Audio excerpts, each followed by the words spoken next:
We're going to look into Fukushima, the information he's got in regard to that incident and many other things. So, Jim, how you doing? Oh, I'm doing okay. Can you hear me? Yeah, I can hear you fine. Okay. Talk a little bit about your background, how you got to where you are today. Okay. Well, early on in life, I worked for the National Security Agency, and that's where I got my education on the technical side. When in 1992, I realized that there was a major problem with our country and the way it was running. I realized there was a problem in the universities, and that set me on a major trail trying to uncover who was causing the problems in this country, who was ripping it apart, who was enslaving us financially, who was writing all the crazy laws. And I have spent 20 years since then getting to the bottom of the story. I spent 2 years inside the Jewish community and uncovered a whole bunch of garbage there. And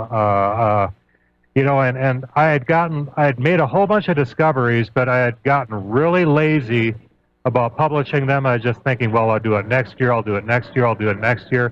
And then Fukushima happened. And when those reactors exploded, I knew, because of my technical background, that there was no way that that could happen. So I began to look into the Fukushima issue. And if you go on my website, and the page that I've linked to is just jimstonefreelance.com, but if you go /Fukushima1.html, my investigation of Fukushima is on that page. I got my hands on all the classified information. I interviewed the reactor engineers that actually designed and built Fukushima. I did an in-depth investigation into the earthquake and the realities of that, and it ended up being an absolutely massive report that took 500 hours. But if you go there, you're going to see, first of all, Japan never had a 9.0, and that's pretty well proven by the fact that that no buildings collapsed in Sendai. If you look at all the tsunami videos, that tsunami is ripping through cities that are completely unscathed by an earthquake. And okay. So let me ask you: if it didn't have an earthquake, what's your position? What did it? Well, obviously, I don't know if any of your readers have ever heard of Joe Vials. I have a link to one of his articles that he did on Indonesia and that tsunami there, which was originally reported as a 6.3 earthquake. Then it got bumped to like an 8. Then it got bumped to a 9.1 for tsunami effects. Well, it turns out that when you have a Richter scale, your seismogram, those can be off by percent. They can't be off by orders of magnitude, and they can't be off by 3 orders of magnitude. So it's impossible to get a reading off of a seismogram that you can't get a 9.0 reading off of the seismogram for an earthquake that was a 6.3. Well, India got onto this and studied the seismograms, and they determined that it was a nuclear weapon that set it off, and they also captured the EMP signature of that nuclear detonation, which happened off the coast of Indonesia. And if you read the Joe Vials report, that's not my report. You go into it, you'll find out that something was really fishy there. And so what we have now with Fukushima and nuclear weapons being set off in the ocean there is a new form of terrorism. We had, I'm sure that your listeners are well aware of false flag terror in the name of Arabs, in the name of whatever country they want the false flag terror to be blamed on. People got way too familiar with this. And they were looking, right immediately, internet investigations that go underway, saying, well, who really caused this? We know that was a false flag. So the next method of the elite then was to cause these terror attacks and get the job done in the name of the environment. And okay, and I agree with you. Actually, I have whistleblower testimony that told me that there was a nuke planted actually underneath Fukushima. That's what I was told. Well, Now, yeah. I got it. I got the company that planted it. I got the reason they planted it. I got everything. It's all in the. okay, and what about Stuxnet? Because does Stuxnet and the I guess the Israelis factor into this? Isn't that right? Yes. Israel wrote a virus called Stuxnet, and this virus was specifically designed to go in and attack industrial control systems. And what it does is it makes everything go haywire on the machinery while keeping all the readouts that the operators can see normal. And the machinery can go totally haywire. Stuxnet will go into a system and learn what normal looks like. Yeah. So it sits there in idle mode for months or however long they want it to learn this system. In the case of Fukushima, Stuxnet was planted in that system for about 4 months.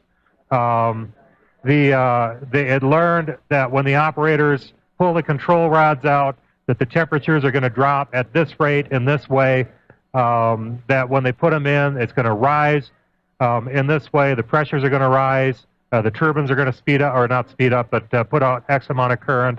So Stuxnet sat there and learned everything that the operators at that facility did over a 4-month period. The company that planted it was called Magna BSP. I mean, I have them nailed. I got a picture of the nuclear weapon that they planted in the facility. What they did was they sat there in Israel. They triggered this tsunami, and they sat there in Israel waiting for the tsunami to hit. The reactors did automatically scram right when the earthquake hit, because it's like these nuclear facilities are set up to be inherently safe. So if anything like seismically happens or anything electrically happens, the reactors automatically go into standby mode. And this happened at Fukushima. Well, what happened about 40 minutes after, when the tsunami hit, is they shut off the generators. They managed to get a remote internet link into the reactor room, and this is reported in the Jerusalem Post. This company, Magna BSP, which had its unrealistically huge nuke camera inside the Fukushima facility, also got an internet connection to that camera and to the guts of that facility that was in place all the way through the disaster. And they used, either Stuxnet ran in automatic mode until everything blew up, or they administered Stuxnet until everything blew up. But anyway. So what happened exactly? Because you were kind of giving a blow by blow, and then you stopped. What happened when the tsunami hit? What exactly happened inside the reactor? You're saying they had it had already gone offline or whatever in standby, as you say. Yes. But then what happened when the tsunami hit? Where was the nuke? Was the nuke before or after the tsunami? If you go to the links page, let's see here. I have that. If you go to the Fukushima page, it's because I understand that better. I'm on your site. So it's gemstonefreelance.com/Fukushima.html. Right. I mean, Fukushima1.html. Fukushima.html is Japanese. That's no fun. Okay, but what are you saying? Are you saying, I'm just asking you, can you just tell me what, for the listeners' purposes, the ones especially listening without, internet access at this time, can you explain, did the nuke hit before or after the tsunami? Oh, this is way after the tsunami. It took them a long time to get reactor 3 to act up in a way that was convincing. The camera was specifically designed to give them radiation readings and temperature readings off the reactor.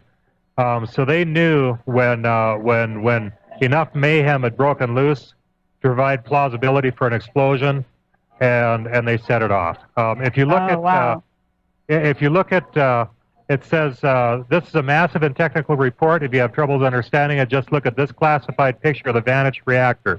You click on the vanished reactor link, and it'll pull up a diagram, or a little bit of a diagram of the guts of Fukushima and how it's put together.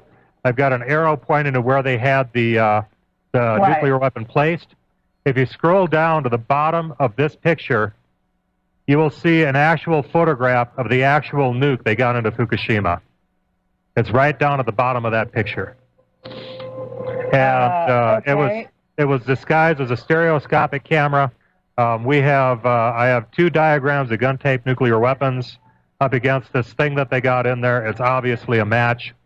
Yeah, and I have gone over this information, I guess, long before I contacted you. So my question to you is, with this information in hand, what do you think is happening? In other words, you're documenting this quite well, and I think other people are too. I think I've come across it a few different places.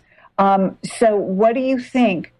In other words, it came out of, basically it was an Israeli false flag, right? Yes, this is a false flag. It was done specifically for 2 reasons. The main one that really got the Israelis worked up and mad at Japan was the offer to enrich uranium for Iran. Well, you know what they did to Iran's nuclear program, and Iran managed to get over it. But Japan was a lot more vulnerable because they actually had a functioning, working reactor that this virus got into. When this virus hit Iran, they were months away from starting up. So really, nothing could really happen. It got in, messed up their controls. It blew up a few centrifuges, and that was the end of it. In Japan, where we had perfectly working reactors that were going full bore and then got shut down and were fully fueled, I mean, you got a totally different scenario there. Okay. Now, would you say, and because there's an interesting link here you've got on your site that says, does the Department of Homeland Security, is it trying to keep American industries in the dark about Stuxnet? That's an interesting question. I'd like to go into that. Well, okay.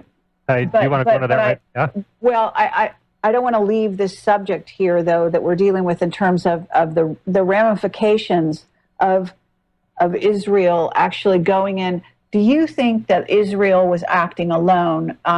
It's much more likely to think that they're acting in unison with the US. It's sad to say that other countries most likely were involved. I got plenty of reports of the U.S. Navy being out there over the Japan Trench where the nukes went off. If you scroll down on this Fukushima page, I've got the real epicenter for the earthquake, and I've got the epicenter that the media reported. The real epicenter for this earthquake was 60 miles inland. The epicenter the media reported was 24 miles off the closest peninsula in the Japan Trench. The entire thing was a fabrication.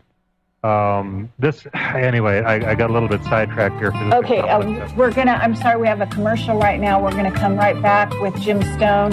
Really excellent information. We'll be right back.